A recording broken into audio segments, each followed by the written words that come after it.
नमस्कार, मी राधा स्वागत करते तुमचं राधास मॅजिक किचन या आपल्या यूट्यूब चॅनेलवर। तर आज आपण पाहणार आहोत सुके गुलाबजाम कसे बनवायचे। ना प्रीमिक्स, ना खवा, ना रवा, ना मिल्क पावडर। चला तर मग आजच्या रेसिपीला आपण सुरुवात करूया। तर सर्वात अगोदर इथे आपण एका कढईमध्ये साखरेचा पाक तयार करून घेणार आहोत। यामध्ये आपल्याला 1 वाटी साखर घालायची आहे। त्यानंतर 1 वाटी पाणी आपण यामध्ये घातलेलं आहे। आता आपण हे चांगले मिक्स करून घेणार आहोत। तोपर्यंत जर तुम्ही आपल्या चॅनेलवरती नवीन आला असाल तर नक्कीच आपल्या चॅनेलला सबस्क्राइब करा आणि सबस्क्राइबच्या पुढचे बेल आयकॉनचे बटन दाबा, जेणेकरून इथून पुढच्या छान छान रेसिपीज सर्वात अगोदर तुम्हाला पाहायला भेटतील। आता हे थोडंसं मिक्स करून घेतल्यानंतर यामध्ये आपल्याला एक अर्धा चमचा वेलची पावडर घालायची आहे आणि पुन्हा एकदा आपण हे चांगलं मिक्स करून घेणार आहोत। मिक्स केल्यानंतर आपण याला एक छान अशी उकळी देऊन घेणार आहोत।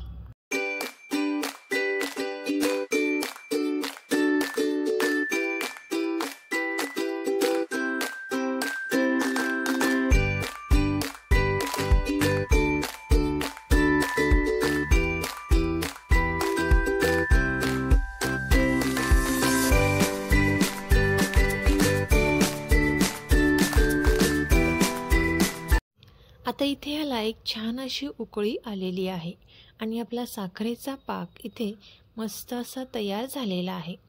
यानंतर आपल्याला गॅसचा फ्लेम हा बंद करून ठेवायचा आहे आणि हा साखरेचा पाक आपण एका साईडला ठेवून देऊयात। यानंतर इथे मी 5 ते 6 ब्रेडचे स्लाइस घेतलेले आहेत। आता या ब्रेडचे जे स्लाइस आहेत त्याच्या कडा ज्या आहेत त्या आपल्याला या पद्धतीने काढून घ्यायच्या आहेत। इथे मी 4ही साईडच्या कडा या पद्धतीने काढून घेते।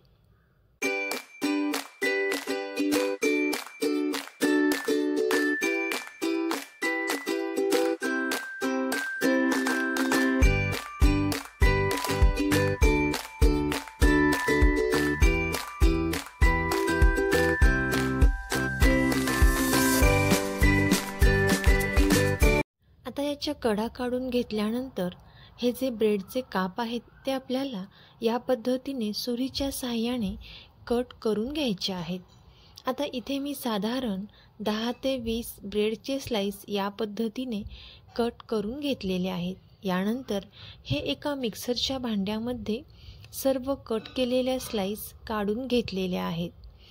आता आपण हे मिक्सरला बारीक करून घेणार आहोत। मिक्सरला बारीक करून घेतल्यानंतर पाहू शकता तुम्ही या पद्धतीने ब्रेडचा क्रम्स इथे तयार झालेला आहे।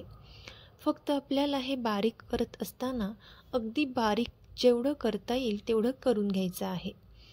हे बारीक केलेले आता ब्रेडचे क्रम्स जे आहेत ते आपण एका बाउलमध्ये काढून घेणार आहोत।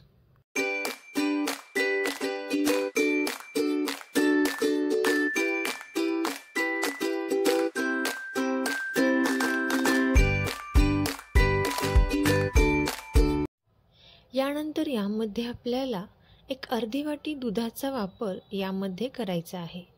दूध यामध्ये घालताना आपल्याला एका वेळेस खूप जास्त असे घालायचे नाही। गरजेनुसार यामध्ये आपल्याला दुधाचा वापर करायचा आहे आणि हे जे मिश्रण आहे ते आपल्याला या पद्धतीने मऊ असे तयार करून घ्यायचं आहे।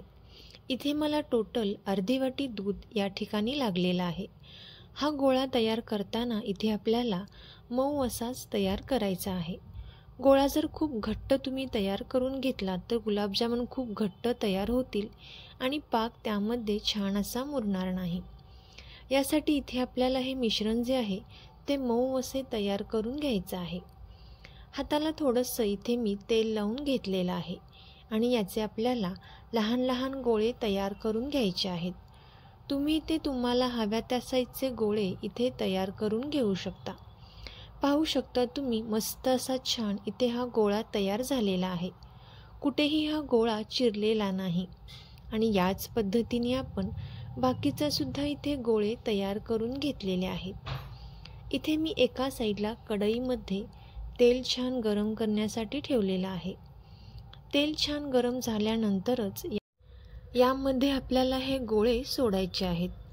गोळे तेलामध्ये टाकताना इथे आपल्याला सुरुवातीला गॅसचा फ्लेम हा हाय ठेवायचा आहे आणि 1-2 मिनिटांनंतर इथे आपण गॅसचा फ्लेम हा कमी करायचा आहे आणि मंद आचेवरती इथे आपण हे गुलाबजाम छान असे तळून घेणार आहोत. पाहू शकता तुम्ही इथे आपण हे गुलाबजाम मंद आचेवर तळल्यामुळे याला कलर देखील छान असा आलेला आहे.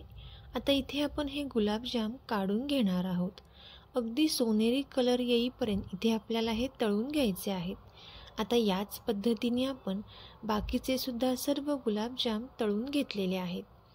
यानंतर तयार केलेल्या पाकामध्ये आपल्याला हे गरम गुलाबजाम पटकन टाकून घ्यायचे आहेत.